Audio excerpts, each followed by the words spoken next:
Have you guys heard about the rumors that Zoe Kravitz and Austin Butler are dating? Here's a photo, and it's a still from a video of the two of them making out.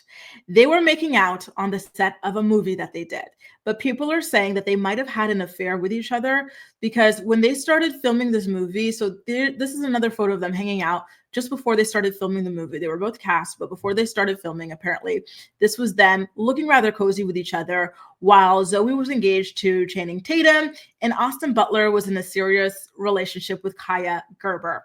And people are saying that the chemistry between the two of them is absolutely palpable, and it led to the demise of their relationships with their respective significant others. So do you guys see this as an actual like potential relationship thing?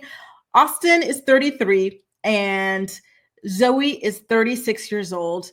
I don't know if she's ever dated a guy younger than her or anything like that, but I personally don't really see this being a serious relationship. I feel like she's a little too mature for him. You know what I mean? Like she's a very, in my opinion, or at least my interpretation of her is that she's a very worldly, cultured woman. And I'm not saying that Austin is not, but I'm saying that just based off her growing up super rich and like, you know, with parents who are just so like earthy and stuff like that, I feel like something about her is a little bit too much experience, too lived. Like I feel like she's kind of out of his league in that respect. They're both attractive people facially, but I don't see them fitting like intellectually or anything like that. But hey, listen, at the end of the day, I do not actually know these people at all. These are all just how I imagine them to be.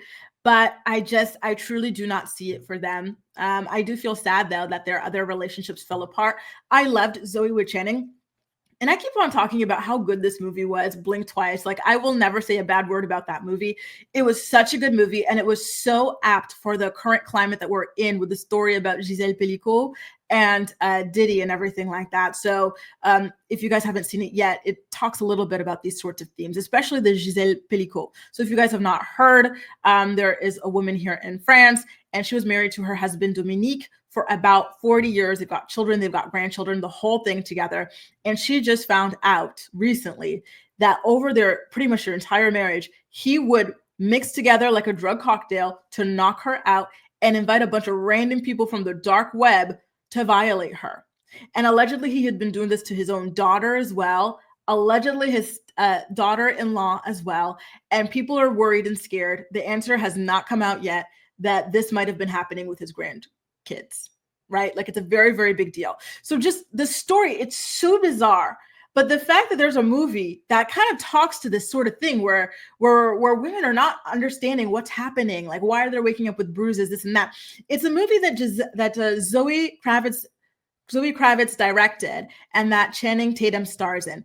I truly, truly, truly recommend it for you guys if you haven't watched it yet.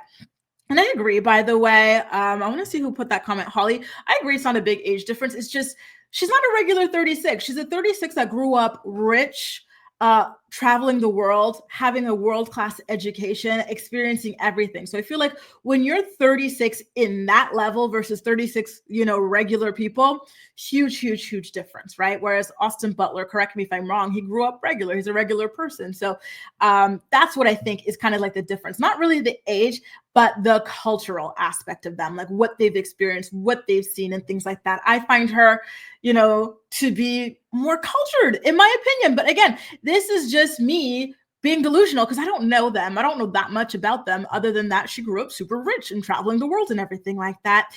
Get me out of Tennessee. Girl, what's the latest with Kim and Kroy? I saw their body cams in the past, but I tuned them out because it was just too much for me. So you might be the one having to give us the morning report on that. So please do feel free to let us know in the comment section. So I'm seeing a lot of you guys talking about how creepy the story. See, this is why when I said the thing about Jamie Foxx and the naked basketball, right?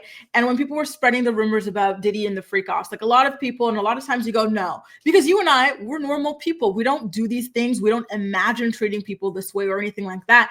But unfortunately, there are sick people that I wouldn't even call human who live among us and who would imagine to do these sorts of things, right? So that's why, you know, the truth is stranger than fiction. I don't know if he's doing these freaky basketball games, right? Like, it would be nothing in the grand scheme of what some people are truly doing here right now as we talk about celebrity gossip, right? As evidenced by the Dominique and the Giselle Pellicot thing, right? And yeah, it's just a scary world, you guys. It really, really is. So I just, guys, never put anything past anyone, I guess, is what I would say to you.